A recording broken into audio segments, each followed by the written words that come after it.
My goodness gracious, we're sitting here talking. The theme song came on. What's the name of our theme song? Unforgettable. See, you forgot. I tell you, Busby, I don't know what we're going to do. How can you forget? Program is Viewpoint. Because you're 73. Stand down for a minute while we introduce this, will you? Pardon? Stand down while we introduce this program, will you, please? I'll just do that. Viewpoint, the program of personalities, politicians, and perspectives. Perspectives might be extremely apropos this morning in view of the subject matter. So we're welcome John Corneille here. We're going to introduce him formally in just a minute. Daughter of Bev Anderson. His mother is delightfully sitting here next to a proud mother, sitting next to her son, which is appropriate and understandable. We always try to start Viewpoint with a kudo or two about something going on in the community. And if I could just find where I put the morning paper here, I noted that the business community, the business leaders are reaching out to high school students. Some of them, of course, most of them all are adrift and not exactly sure what kind of career they'd like to pursue. And so this is kind of an advisory meeting they had yesterday. I think it's pretty doggone neat. They're bringing in high school seniors from around the area, and they're being mentored and advised to by various business leaders in the community. And I note that our friend Patrick Doolin, once again stepping up to the front in the community, taking part in this. So kudos to all those folks out there that do spend their time and have spent their time and will spend their time in advising our graduating high school seniors. That's that's a big deal. I don't think of anything more appropriate than finding out what some of these youngsters want to do and try to mentor them and help them. And finally, before we get into the program, I want to talk about the Elkhart. Last weekend in Elkhart, they've had four bird walks. Those Judy and I talked, John and Bev, about our little communities around here and how they do great things, each one in and of themselves. Kind of makes a great little strength in our county to have all these little side villages, the Atlantas and the Elkharts and the Burton Views. And no, seriously, Amdens and Mount Pulaski, they do a great deal. So anyway, down here in Elkhart, they've been working always to have something going on down there. This Saturday, if it doesn't rain, they're going to have bird walks, and they're going to depart downtown Elkhart at 6.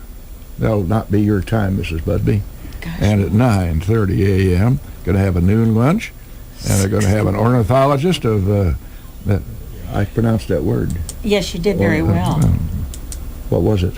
Anyway, they're going to have this bird expert down there. They're going to have the cost for the walk, $10, and they're going to have lunch for $20. So 947-2238. So good luck to those folks down there. Now, we have a really important guest this morning, Mrs. Busby, and I'm delighted that we've had this opportunity. This is a very, very serious subject matter for a lot of folks, and so why don't you jump right in and formally introduce our guest? Yes, we're very fortunate to have John Corneille.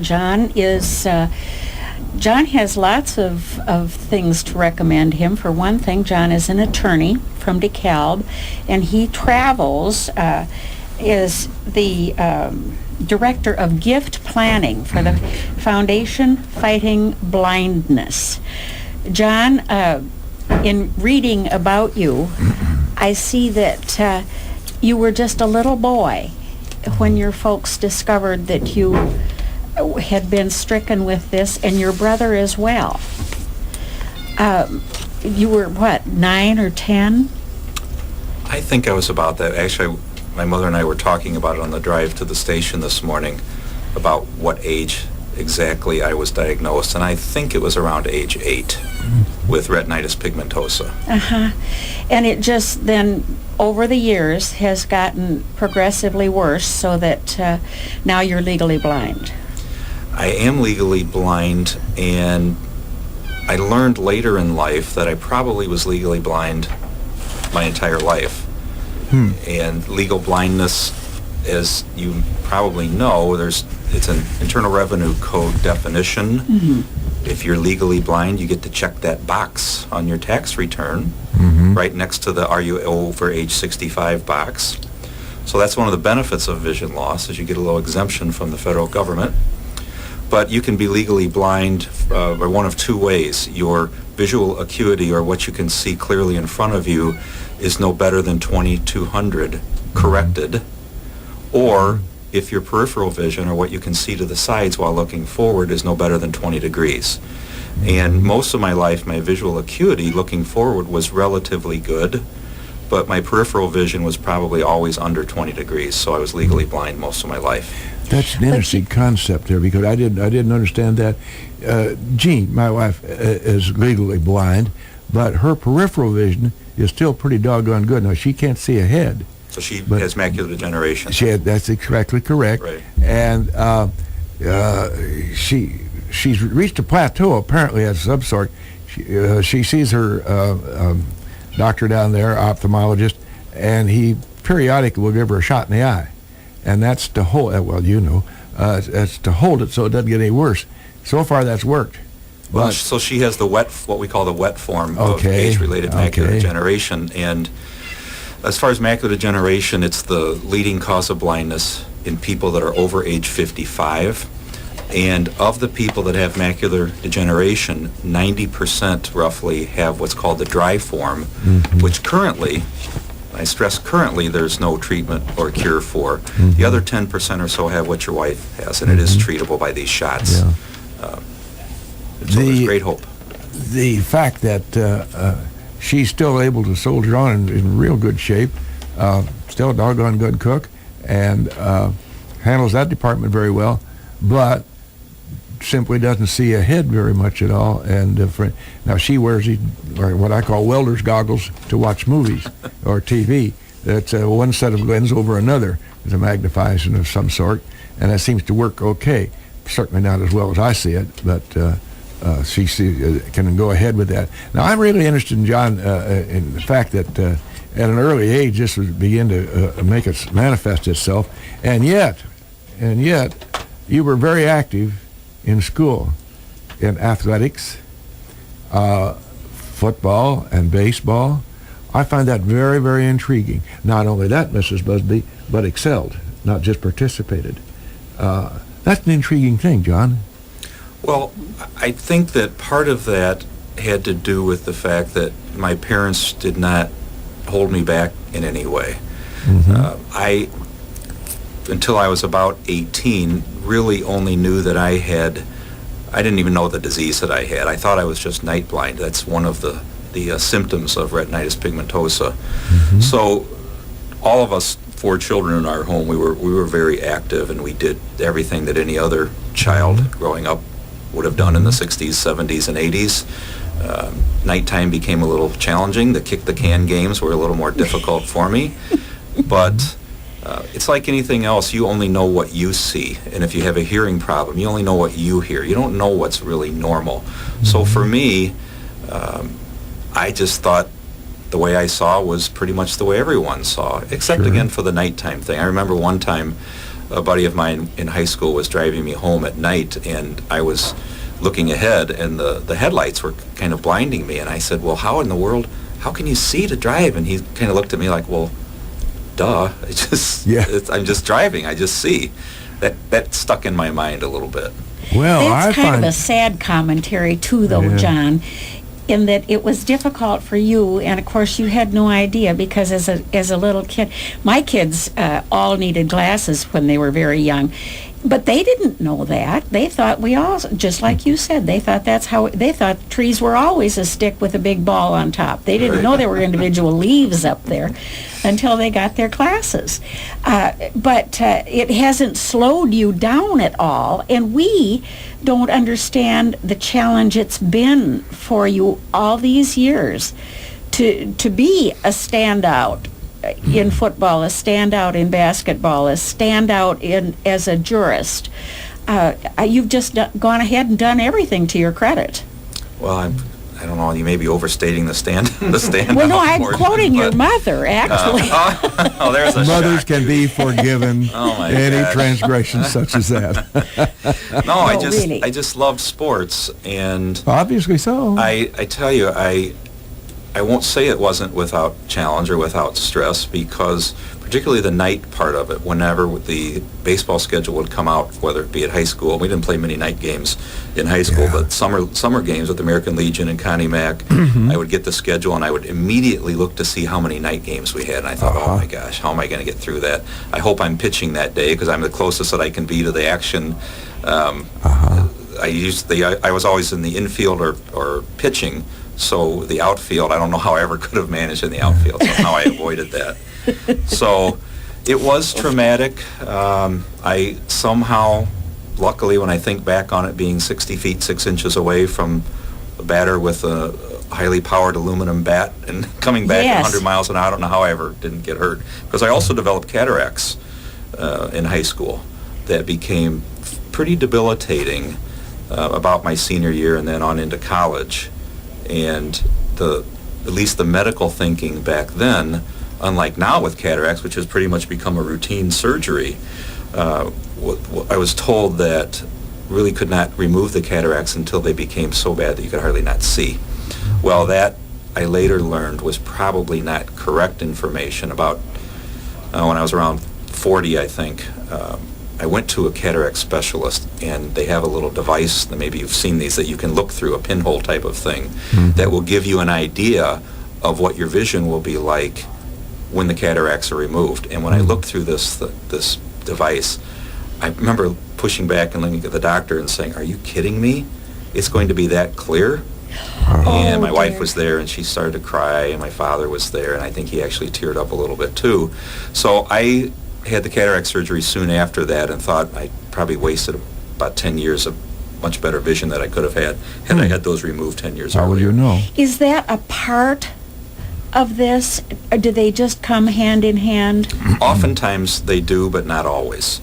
The main symptoms of RP are the night vision problems, inability to see in low light, the loss of peripheral vision. Over time, the visual acuity starts to go, and sometimes people get cataracts. So I guess I was blessed with all of them. On the horizon, however, there is a bit of hope. I was just so heartened when I saw of this new invention that there is that will be of such help to people, and now I can't remember its name. I do. I know you do. Okay, right here he is. Are we testing her, Bill? Yeah, I know you were testing your memory in the beginning here. Should we make her struggle a little more? I think it's appropriate. It's okay, John, because my dad always told me, don't let people think you're a fool, Jude. Open your mouth and prove it, and here I am. And actually, the name of the device is not all that important. It's called the Argus 2, A-R-G-U-S. Yes. Okay. But, and there's lots of hope beyond this device for sure, and hopefully we have time to talk about that. But this is a device that has been used in Europe for several years successfully, and it made news all over the world in our country about 2 months ago because it was approved by the Federal Food and Drug Administration for use in marketing in the United States. And what the device is, and I'm no scientist, so I'll try to say it as best I understand it, is it's generically referred to as a bionic retinal chip. So it's a tiny little microchip that gets implanted in the back of your eye, which is where your retina is. And the person who has the chip implanted wears a small camera on their eyeglass frame. Just think of that. And that camera works just like any other camera would and receives the image that the camera is pointed at. It transmits that image to this chip in the back of your eye. And the chip is then designed to transmit the image it sees in the form of an electrical impulse to the brain, because that's how we see when you have normal vision. It's electrical impulses through the eye, through the optic nerve to your brain. So that's what's happening. And at this point in time, the technology, as with a lot of technology, whether it's computer, automobiles, whatever it happens to be, it's fairly crude, but somebody who has as low vision as I have, and I can't see either one of you right now that I'm talking to, it's really designed for somebody at my stage or worse. And somebody that has had this chip implanted, they report that they can see large letters on an eye chart. They can move around their home much more freely and independently and safely. And contrary to what I just told you that I can't see you, if I had this chip and it worked right for me, I would at least be able to see that you were in the room. I wouldn't be able to make out fine details in your face or anything else, and maybe that doesn't sound like a lot, but to somebody who doesn't have any vision, it's huge. Yes. It is huge. Yes. And as you all say, relative, isn't in it? your note here, is, this is early age in this particular development of this device, and future versions are going to get fine-tuned, and ultimately it'll be something of real significance. Although, as you point out, I guess it would be of real significance to you if you were able to wear it now. Right. And there's no reason to think that, like I say, with any other form of technology, it only improves. It's not going to get any worse. I can remember my grandfather having his hearing aids in his eyeglasses, and he'd say, "Just a minute, I have to put my glasses on so I can hear you." And now you don't even know when a person has a hearing aid, and I'm hopeful and I'm certain that technology will be able to do that for vision as well as time goes by. And I think it will. And while that is happening, thankfully there's so many other things that are happening to not only try to provide a mechanism by which people can function, but also to stop vision loss and even reverse it and cure it. And the Foundation Fighting Blindness that I have volunteered for a number of years and now am employed by on a part-time basis as Director of Gift Planning, that's what the foundation does. That's what its mission is, to fund research. You also have a vision walk that you're very involved with that helps with the research to bring about things like this bionic Yeah, chip. we want to talk about that after we're going to have to take a commercial break. And before we do, Judy, I want to emphasize that I'm intrigued by John's personal accomplishments, and they have been pretty significant given the handicap, and we're going to call it for want of a better word.